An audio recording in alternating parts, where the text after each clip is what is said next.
All right, click the links to Odyssey, bitch. Join the channel, become a member of the channel, subscribe, start the various other links, Telegram, Gap TV, that kind of stuff. So let's check in on how Brianna Wu is doing. Brianna Wu and Zoe Quinn of like over 5 years ago fame of Gamergate and just a bunch of nonsense. It's like, how do I get my name in the public? Do whatever you can if you're trying to like make yourself the product kind of thing. Now, to be fair to her, there's her and Zoe Quinn is she does make games, I guess, for chicks, and she's describing, I listened to this interview with her, how she makes games, and like the controller has 16 buttons and it's too complicated. And it's like, yeah, but or games are also for too many white guys are playing games. It's like, yeah, but they're incredibly successful and they're selling really well. It's like you found something that is doing really, really well, and you want to come in there and make the games simpler for chicks who just want to tell a story. The thing is, her interview actually, I heard what she said, and it made sense. Like, you can't argue with it. If she's saying wants to develop games and she can find a market for it, then hey, there's no argument from that. Like, she's right. Not all games have to be super complicated. If those games sell to people, but she's talking about something different. Like, it sounds more like a choose your adventure type of story. Something with less agency to the game, or something like an interactive story. Hey, fine, develop it. I mean, it sounds like you might have created something that might catch on, maybe not. But you can't argue with that aspect of it. Not every game has to be just so brutally hard. But like, she's got issues, Christians against people of European descent for some reason. Who SGW's work is, they see somebody enjoying themselves. It's like she doesn't have an issue with them. She talks about religion. She talks about she doesn't have an issue with any other religion other than Christianity. It's intolerant of other views. Wow, are there any other religions that would meet that description? Hello. I mean, you're talking about Christians in America. Compared to the world stage, it's a very, very tolerant group of people. You know that, I know that, and she knows that. Would you like to discuss any other group, religious people, not only in America, but outside of America? Because you know they're not as tolerant. And actually, the thing about Christianity and Christians is they're the most persecuted group around the world, and it's not other Christians who are doing the persecuting. Anyway, so she's her interviews are interesting because she's not, she doesn't seem to me as to have it, like she's a total lunatic, but she doesn't have as many bad ideas as the Zoe Quinn does. So people kind of put them together in their minds and think they're both just bat lunatics. They are lunatics, but Zoe Quinn just doesn't have any ideas. Where this chick actually is trying to articulate that she's trying to sell games to a different audience. Hey, go for it, man, if you can do that. So she makes this argument, which kind of boils down to, it's like it might at first blush kind of depress you, but then it didn't. I don't know. There's the phrase "where there's life, there's hope," and her argument is like, well, you know, if the universe didn't exist and people wouldn't suffer trauma, and we should just get rid of the universe. Oh, wait, what? She was adopted. So, you know, if my mom was allowed to abort me, I wouldn't have suffered trauma throughout my life of adoption. She says adoption is traumatic. I'm sure it is. No argument about that. Some adoptions are going to go better than others. But yeah, it's a traumatic event. It's not the ideal situation. You're being adopted out. But her argument boils down to if her mom deleted her, then she wouldn't have had to suffer trauma. And it's like, yeah, but that like the causal basis of that argument doesn't make sense. You're talking about deleting babies because they don't ever have to suffer trauma. It's like that's coming from a place of a deep well of depression when you feel something like that, where you avoid trauma at any turn, so it's better to just delete. That's like, and you get a little older, you realize like life is ups and downs, and they talk about free will and agency and higher powers and things. It's like, well, one of the simple answers to that is why bad things happen to good people kind of stuff is, well, if you lived in Shangri-La and you just had good things happen, you wouldn't know they were good, and you would never advance. You're like, oh, well, life under women would be so advanced, and you'd never leave the Stone Age, because you would never, like, there would never be that drive to push forward. And it's like tragedy shapes so many things. It's like technology advances so faster in times of war because it has to. And it's like you don't know what good is unless you know what bad is, and it sucks. It's like you're talking about people losing their kids to cancer. Yeah, but that's the concept of free will, is you create a universe and you just let it flow, and it's yours to do with as you please, make of it what you will. And, the earth you end up with is the earth that we created, or the system we allowed to happen. So, like, from a philosophical point of view, like, yes, if you deleted people, they would never suffer again. We should end suffering, so we should just delete all humans. That's insane. Most people are glad it's the kind of the right to someone. This is a kind of old legal system where someone was born with some disabilities and they're trying to sue their parents for not deleting them. It's like, well, the court said no, you can't do that, because essentially where there's life, there's hope. And there's a thing to say very carefully for the YouTube algorithm is you're on Earth, you're alive. You're free to do with your life as you please, including leave this mortal coil at any time. You're in America. It's a very easy thing to do. There's nothing keeping you here. I'm not obviously advising that, because like I said, where there's life, there's hope. There's always give it one more day, if that's on the back of your mind.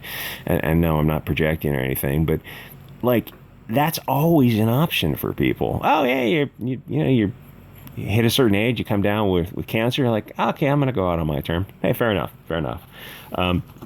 So that's a weird argument to say, like, oh, we should delete babies when they're young so they never have any trauma. It's like, well, when they're adult, when they're past the age of the majority, and when they're able to think rationally and clearly, if they want to take that route, they totally can. It's not that difficult thing to arrange.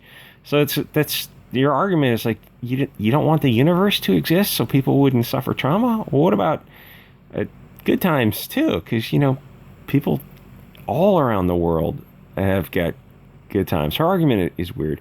Anyway, so she's got this issue of Christians who are intolerant because they adopt children. That's the self-ownership of the left is really off the hook. So if you're Christian, Muslim, Jew, Hindu, whatever religion you're into, you're going to raise the kid in that religion. So if you're one of those religions, why would you be tolerant of other religions? Anyway, so she said she got disowned by her family in 2005 for something to do with LGBT something. And so some people are saying that she's actually trans, and even Breitbart had an article that said she's trans. So I have no idea. I don't think Wikipedia covered it, so that might have been the issue. But she's married to a dude, so I have no idea. She said something about not having children, like being adopted caused so much trauma she didn't have children. So I'm not sure, like, why Breitbart would say I have no idea. So adoptees have got issues. Everyone's got issues. But and many people who are adopted go on to get married and have kids and lead normal lives. The thing is, she actually sounds like she's doing something she enjoys. She's making games for a market that's a developing market. So I'm not quite sure, like, how things are so bad that she wishes she was never born, which is essentially what she's arguing about. And the other thing that's interesting is in her Twitter comment, when she posted this thing, the people in the comments who have been adopted are going in there and they're talking about how necessary it is to know their genetic line and who their family is. And it's interesting because there's this push between nationalism and globalism, and you see it kind of when it comes down to it, how tribal people are. And globalism is just a failed experiment. Like nationalism, ethno-nationalism, tribal and group preferences are obviously the natural way. It's something that you're going to see more and more of in the future. But you got a lot of these, if they're on her Twitter timeline, they're going to be left-wing people who are making the argument. I don't know if they know they're making the argument that the need to know their genetic lineage, to know what tribe they belong to, is very, very important. And you see a lot of this with all kinds of people, left-wing, right-wing people who are, I'm doing these videos, other videos for Odyssey and BitChute that are way, way more based.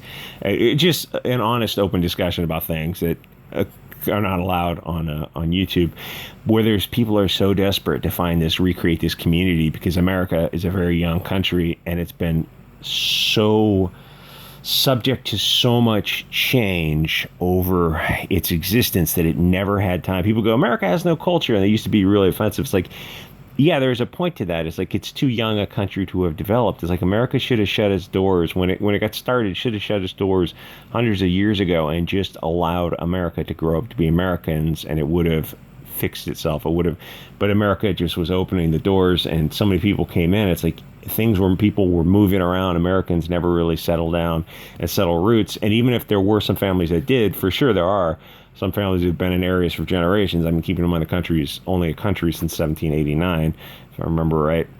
I mean, technically, America since 1789, it's like 400 years ago, it wasn't a country, it was just a group of people. It's like, oh, Americans did this. Well, there was no America in 400 years ago. The thing is, even if there are some people who set down roots and been in, people have been farming and ranching areas, it's like you're in a country where it's an economic zone. It's not a nation. It started off to try to be a nation, but it quickly got off way off track almost immediately. So even if you're trying to set down roots, it's like you have to change the whole structure of the country. And at this point, like people talking about, going back to a confederation of 50 states, which is absolutely the way to, and create borders around those 50 states to create your own state run differently instead of this one federal thing, because the globalists want people off balance. They grow the tall grass so snakes can hide, and that's you can't really go down that path too far on YouTube, but to keep people rootless and guessing and just kind of hopeless and filled with despair, you see how desperate people are for any sense of community. You hear it a lot in the other communities too, but I'll leave it at that. Anyway, checking in on Brianna Wu of Gamergate fame. Bizarre. Like this abortion thing. It's just like you realize people have irreconcilable differences if they're willing to do some of the things they were talking about, like you would have had, like you wouldn't have had the Supreme Court decision if you just didn't have that episode where they're talking about babies being born alive, kept comfortable, and then deleting them. It's like that kind of woke up a lot of people. There's a lot of things that woke up people. Anyway, join channel if you'd like, or join me over on Subscribestar, Gab TV, Telegram, Odyssey, and BitChute. I'll see you guys all next episode.